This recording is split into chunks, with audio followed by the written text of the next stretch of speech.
channel, The Fancy Hat Lady Reads. I am wearing one of my fancy booktube hats, and as I am filming this, I am packing to leave for my trip to Scotland for Glasgow Worldcon, so this is my last chance to film a video about my thoughts on some of these Hugo Award nominees before the Hugo ceremony happens. So this is my wrap-up and ranking for the nominees for Best Novel this year, at least the ones that I decided to read. And because this is a wrap-up, I'm going to go in the order that I read them, regardless of whether I read them before or after the shortlist was announced. And then as I go, I'm going to tell you where they slotted in my rankings. So the nominees for Best Novel this year, I'm just reading this off my screen, are The Adventures of Amina Al-Sirafi by Shannon Chakraborty, The Saint of Bright Doors by Vajra Chandrasekera, Some Desperate Glory by Emily Tesh, Starter Villain by John Scalzi, Translation State by Leckie, and Witch King by Martha Wells. I made a decision right off the bat when this shortlist was announced that the one of these that I was not going to prioritize and probably wasn't going to read at all was Starter Villain.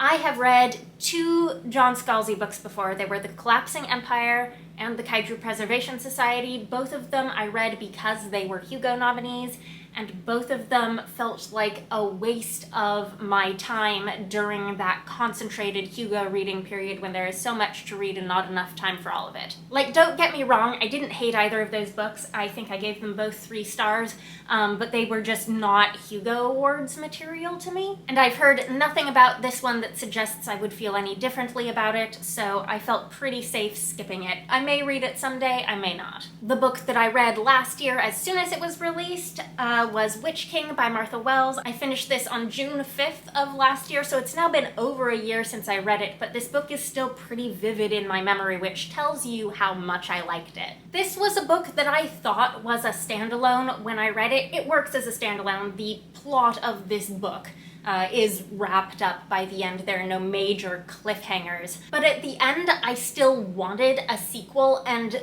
the knowledge that Martha Wells is apparently working on a sequel makes me think and feel slightly differently about this book than I did when I first read it. This is in some ways a pretty traditional secondary world fantasy, but in other ways, I think in terms of story structure, it's a little bit experimental. This is a book that does some pretty intricate world building with some pretty complicated magic and a lot of history, and it does drop you in and expect you to keep up. You are not going to be handheld through any info dumps, and it takes a look at the scope of history in this world through the perspective of our point of view character Kai, who is a nearly immortal demon character, and what it means to be a demon in this world is that he comes from this other demon realm and can possess the bodies of recently deceased humans. He's pretty much unkillable, but at the beginning of the book, someone has done something pretty darn close. He manages to escape by taking possession of a new body, and he and his friend Ziadi, who is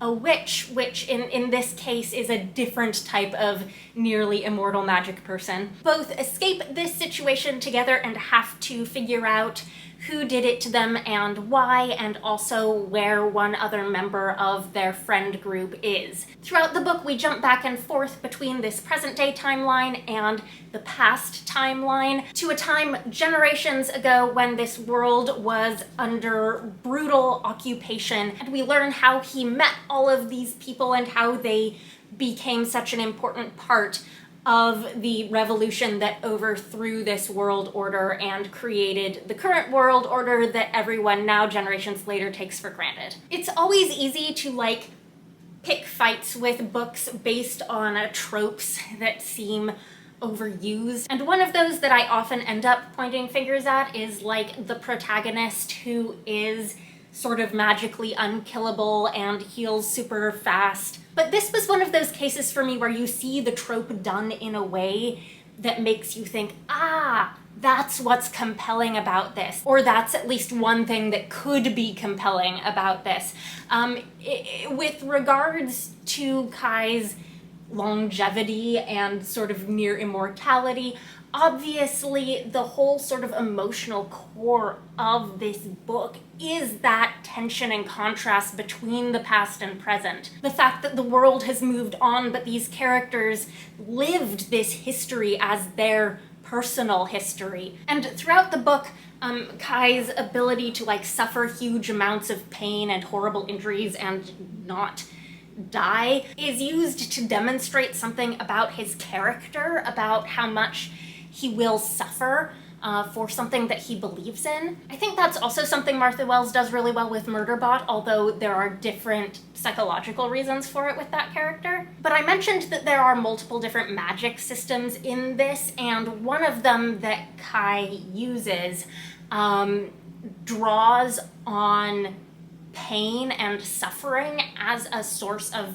power. And of course, the bad guys draw on the pain and suffering of others, but when Kai learns how to use this magic, he only draws on his own pain for it, and that also demonstrates something about his character. But also, I would possibly put a content warning for self-harm on this for that reason. Anyways, I have big feelings about these characters. There are like two potential love interest situations in this book, one in the present timeline and one in the past timeline, and neither of them go anywhere. I think there's a lot of potential for a sequel. There are things that are kind of hinted at that could become major plot points in a second book, and notably the past timeline doesn't actually get like all the way through the Revolution storyline that we know happened. It gets to a certain point that matches up with what's happening in the present timeline because it's happening like in the same city. But there's definitely more past timeline material that can be covered as well. This book was a bit of a wild ride for me though, because I did think that it was absolutely a standalone going in. And then I got like to the 80% mark and was like, wait, it cannot possibly wrap up this story in the remaining pages. And then it did. And then I was bereft because I had started to imagine all of the things that I wanted in a second book. But if you're looking for a standalone, you can absolutely read this as a standalone. It does conclude like the central plot line of this story. Just as a side note, I do think you can really tell from these two timelines and like some of the themes that this is the book that Martha Wells wrote after watching The Untamed. Like, these are not the same story at all, despite some obvious parallels, but it hits some of the same notes. I don't know. I gave this 4 stars. I have mentioned before that I feel like this could potentially bump up to a 5 for me on a reread if there is an actual sequel, like announced and released. I would absolutely reread this before reading a second book.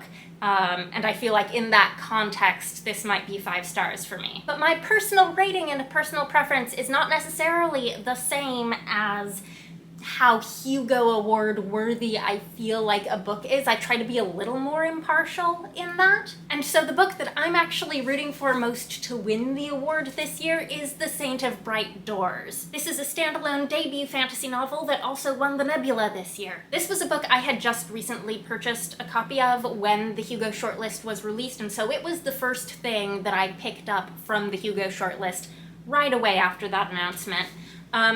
This was a book that was on my radar, and then I decided to buy it when I was in Barnes & Noble. I opened up the first page and was like, what is the writing like? And the first sentences are, "The moment Fetter is born, Mother of Glory pins his shadow to the earth with a large brass nail and tears it from him. This is his first memory, the seeds of many hours of therapy to come." I'm like, what? So right off the bat, this has like a banger of an opening chapter about the protagonist's very strange childhood. He doesn't have a shadow, which means he can kind of fly. He can see these invisible creatures that populate this world that no one else can see, and he is being raised by his seemingly fanatical mother to be a brutal assassin, to kill his absent father, who is this religious prophet-like figure. But as an adult, he decides to leave all of that behind him and live a normal life in the big city of Luriat. This is a contemporary fantasy world that's strongly influenced by South Asian culture and religion, and which might be an extremely alternate, multiversal universe to our own. And this city that Feder finds himself making a home in seems rather idyllic and kind of utopian at the beginning of the book, but as the book goes on, it reveals more and more of its dark underside. It seems at first like this place is very welcoming to newcomers, to immigrants, that there's a lot of opportunity, but the government of this city is so complicated that Feder never really understands it, and it has these cycles of like bad times where everyone who's lived there long enough knows that like the pogroms are coming. Feder eventually gets sort of roped into this political rebellion through a support group that he attends for unchosen ones. And through these connections, he's given a false identity under which he starts to study the bright doors that litter this city, which are magical doors that were once normal doors, but then they change and they don't open and no one understands why or how. There are several things that I think made this book a page turner for me, despite it being thematically dense and sometimes really profoundly weird.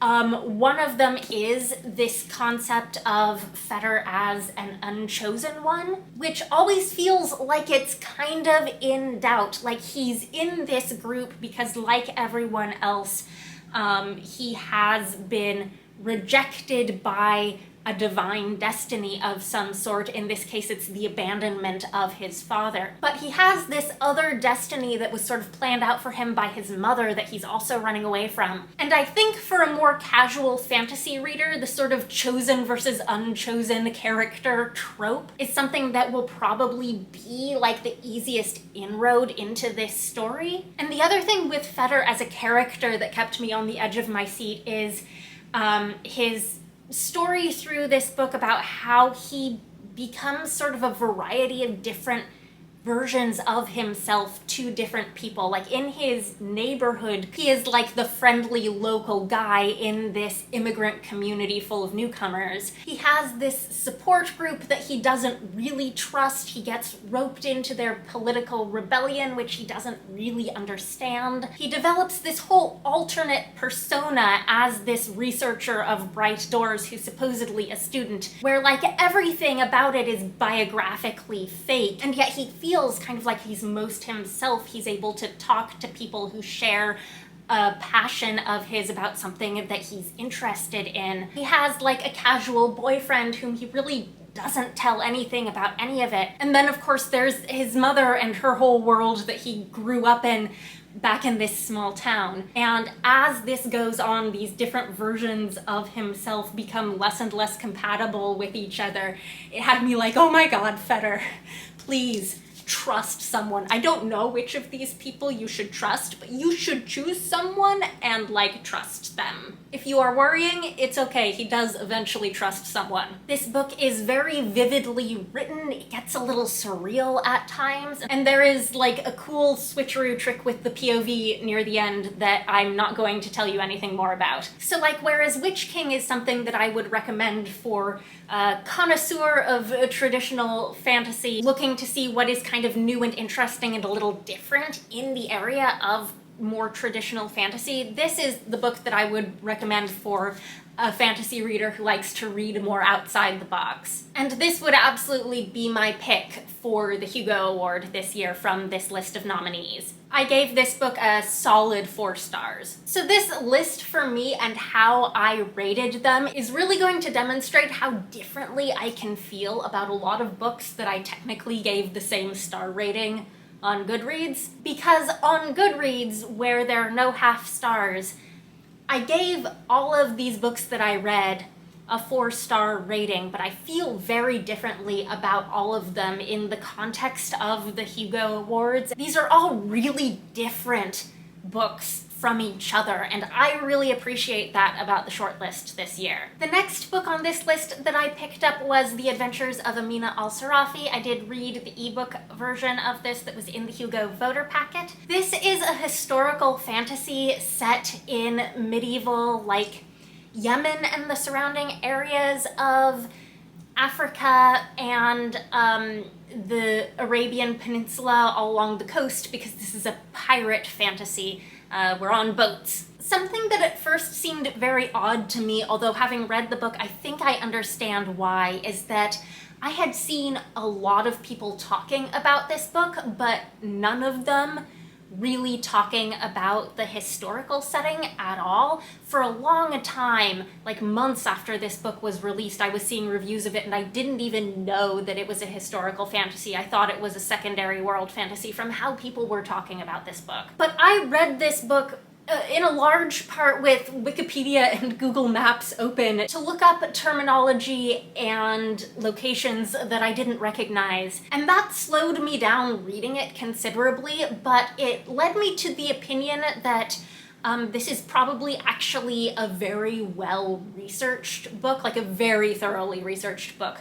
But Shannon Chakraborty doesn't necessarily use historical research the same way other historical writers do. She doesn't use her research to like give you the sense that this all took place long ago and far away when things were different and the world was other than it is now. I think she's drawing on her research with the intent of making this long ago, far away place feel accessible and current, and the people are just people like you and me, and their concerns and the concerns of the world around them are the same sorts of concerns that everyone everywhere has. The language that the characters use isn't archaic, it's very contemporary, which is of course like an artistic choice on the author's behalf. When the characters wouldn't have been speaking English at all, you get to choose what type of English they're going to talk in your book. And so it ends up sort of feeling like the type of secondary world fantasy writing that you find a lot in like easier, more accessible epic fantasy. So if you aren't stopping to open Wikipedia every 3 pages, you could kind of forget that that's not what it is. The other thing about this book, from a historical fantasy perspective, specifically, I have often on this channel talked about how I have like a strong preference for true alternate histories in historical fantasy as opposed to worlds that are our world, but all the magic is hush-hush secret. This is kind of a third category that I think is also a major category out there in the world of historical fantasy, which is just there is magic in the past because this is the sort of magic that people in this time and place would have legitimately believed in. So whether or not it's our world and the magic has like somehow disappeared between then and now, or whether it's like an alternate world where this magic was real even though it wasn't in ours, is pretty much completely irrelevant. And the characters can all be just as surprised in encountering magic happening in their world as people might have been in that time and place, which is like pretty dang surprised because most people never see this with their own eyes in their lifetimes, but not in the sense of, oh my god, magic is real, it has been hidden from me as a member of society type of surprise. As a third category of historical fantasy, for me, this is fine. I have no strong opinions on it either way. Anyways, this is about a retired pirate captain named Amina Al-Sirafi, about whom there are many overblown legends of her dastardly deeds circulating around the region. But she retired from that life when her daughter is born. I forget exactly how old the daughter is in this book. My brain is saying either 7 or 10, and it can't settle on one or the other. I don't remember it, I'm not gonna look it up. But a number of years ago, she retired from the pirate life to raise her daughter in like a humble cottage with her mother. But at the beginning of this book, her past catches up with her. Someone finds her who knows who she is and is willing to do just about anything to recruit her for a mission. And so Amina heeds the call of adventure and goes to find some of the key members of her former crew and sets out on this mission to try to find this woman's granddaughter who has supposedly been abducted by a nefarious foreigner. So I liked the historical premise of this book. I found a number of the characters very endearing. It's a great look at motherhood and what happens when mothers give up their own dreams and ambitions for the sake of their children and whether they can ever get that back. I did not enjoy the sexy evil demon husband, even as a character that it's pretty clear we're not supposed to like. I didn't enjoy him as a character we're not supposed to like. I didn't enjoy the scenes that he was in. I didn't enjoy any of the push and pull between him and Amina, like, get out of the book. This book's main shortcoming for me was that the fantasy plot is generic. It is a pretty standard fantasy quest. Amina gets, you know, her quest set out for her. She goes and finds her crew. They all go to face the big bad villain. The big bad villain is super dark magic, way overpowered. Oh no, what shall we do? And then Amina completely improbably and on accident stumbles into some big magic of her own, and now she is overpowered enough that she can defeat the big evil villain. I don't know. I remember reading City of Brass, just the first book in that series. I didn't continue on with it, and also feeling like that plot was way more generic than what I was hoping for from the setup. This book I did like better, but it left me with the impression that Shannon Chakraborty may be a good writer, and particularly a good historical writer, but I don't actually think she's a very good fantasy writer. Genre-wise, this kind of did nothing for me, and so this ended up on the bottom of my Hugo rankings this year. And it's something that, like, if Goodreads had half stars, I would give it 3.5 stars. Like, for me, this is 3.5 stars, rounded up to 4 for Goodreads. The ending of this does have an obvious setup for sequels. I wouldn't be averse to reading sequels if they ended up nominated for Hugo Awards, or if at some point down the line this ended up nominated for Best Series. However, I don't think I'll be proactively seeking out sequels to this book if and when they're released. And then the last 2 books that I read on this shortlist, I was reading them simultaneously. Those were Translation State, which I started first, and Some Desperate Glory, which I finished first. So Some Desperate Glory, I have to confess, I thought this was going to be another book I wasn't going to read on this shortlist at first. When this shortlist was announced, I hadn't yet seen many particularly positive reviews of this, but that changed over the course of the reading period, and I decided to squeeze it in there at the end, and I am glad that I did. The other reason I almost didn't read this is because I'm typically not the target audience for a lot of military science fiction. It's a very hard sell for me. This was initially, I think, not incorrectly, but also not helpfully either, marketed predominantly as a queer space opera. And it technically is, like, that's not wrong. But I also don't think that marketing particularly helps this book find its audience in, like, a publishing landscape where a lot of queer space operas are very cozy. Some of them are adventure romp heists. And that's not to say that describing Some Desperate Glory as a queer space opera is wrong. It is one, but it also doesn't tell you the things you want to know about this book before picking it up. This book is military science fiction, and it is very, very dark. It comes with a lengthy list of content warnings in the beginning. Do take those seriously. I would describe this as being like a dark, twisty, and yes, queer modern take on, like, broadly speaking, the Ender's Game school of science fiction. This is a character study of an intensely unlikable protagonist named Valkyr. She is a teenage super soldier who has grown up in this, like, isolationist, extremist military enclave that was formed out of some of the surviving remnants of Earth's military in the wake of the destruction of Earth in the Alien War. And she is deeply, deeply indoctrinated to believe that it is her duty as a human to continue fighting this war that ended before she was born. There are other humans alive in this universe who have assimilated into the multi-alien species galactic society. They are considered to be traitors. Valkyr herself believes herself to be special because she is one of these like genetically engineered super soldiers.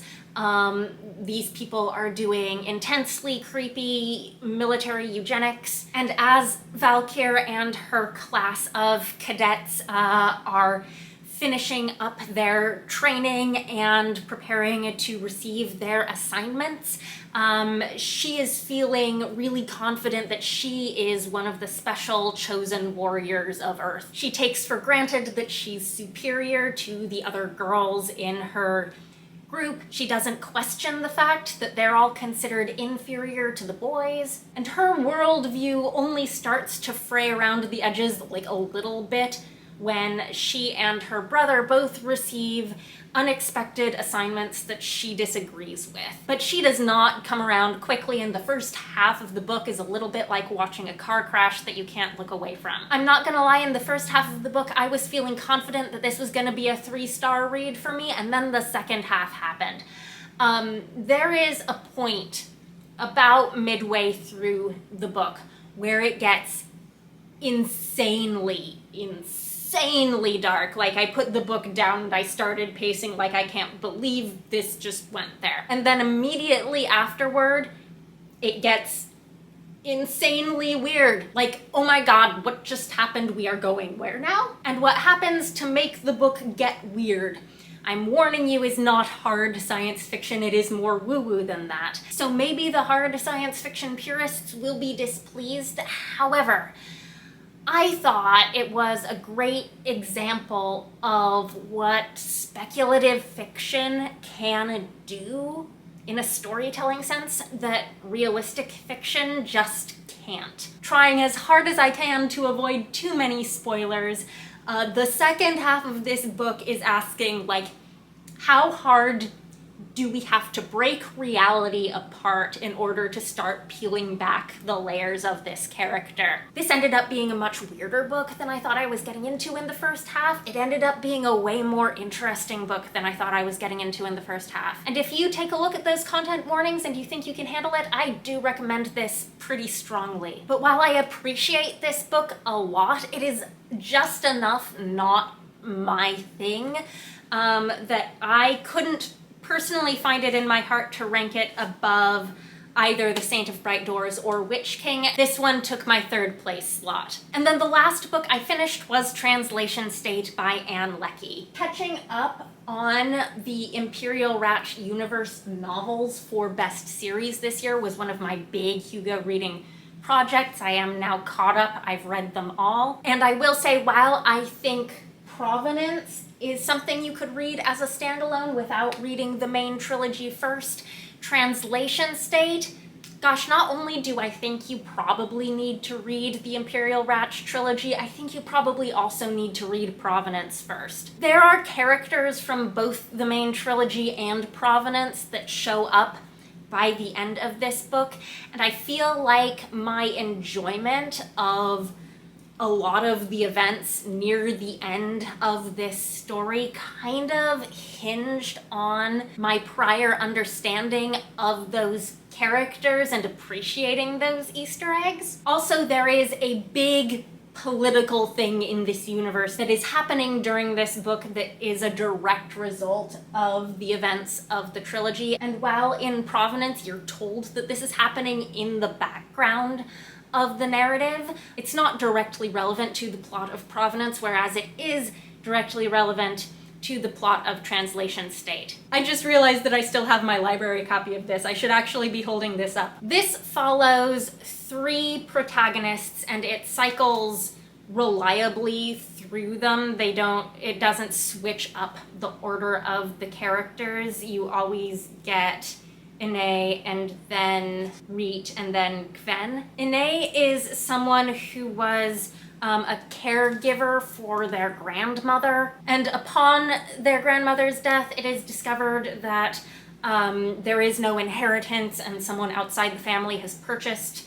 the family home. And so the new surprise heir to the family is obliged to provide for Ine, but wants them out of the way. And so Ine is offered this job that will involve travel and is ostensibly asking them to go on like a diplomatic mission to try and hunt down a missing Presger translator from 200 years ago that they're not really supposed to actually find. No one expects this to be possible. This is supposed to just be a nothing job. By the way, Ine's pronouns are not actually they, them. I'm just forgetting what they are. This is a set of pronouns we haven't seen in these books before, I don't think. Sie, S-I-E, I don't remember what the other forms of that are. The next protagonist is Reet, a man who was found abandoned as a baby, was raised by adoptive parents. He has some odd DNA that no one's been able to place, and he's always been a bit strange. At the beginning of the book, he's approached by a cultural group that says they think they know who he is and where he comes from. He is the lost heir to the rulers of a conquered space station. The third protagonist is Kven, who is a Presger translator juvenile. And we finally learn some very odd things about the Presger translators. In this world, the Presger are terrifying aliens who would destroy everything and everyone in their wake except for this treaty which protects humans and the rest of the alien species in this world. But the Presger can only communicate with everyone else through these translators who appear human but are not quite. In the original trilogy, the Presger translators were comedic relief.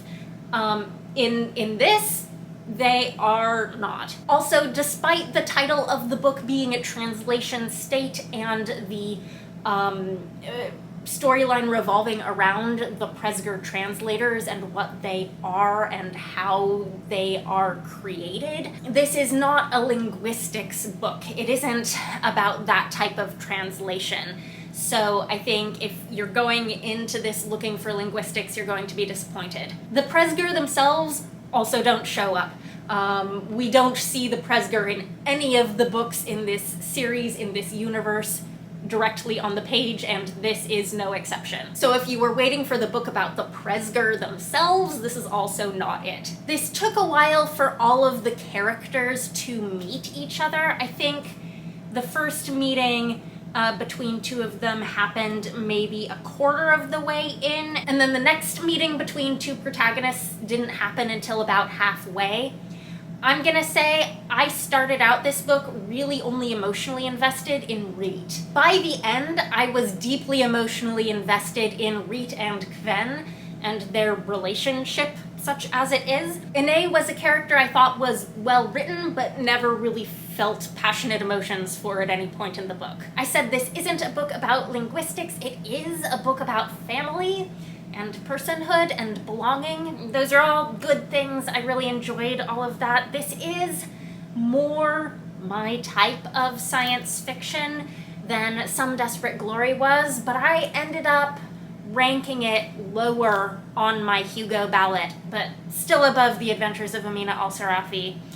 Just because I feel like overall it doesn't hit quite as hard, and it isn't experimenting or pushing boundaries nearly as much. That said, I kind of think this might win the Hugo Award. Like if we step back from wrap up and review mode and go into predictions mode for a moment, Hugo voters often give like a slight preference to science fiction over fantasy, and this is the type of science fiction that, in addition to Leckie just being very highly regarded by the Hugo voting community, this is a book that is a good balance of both accessible and character-driven on the one hand, and decently meaty and thought-provoking on the other hand. And because the Hugos use ranked choice voting, I can see this sort of emerging as a consensus winner, even if it isn't necessarily most people's first choice. But what do you think? Do you have a favorite from this list? A prediction for what's going to win? I will say I was a little unenthused when this shortlist was first released, but I've become more enthused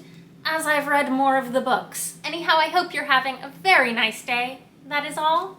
Bye for now.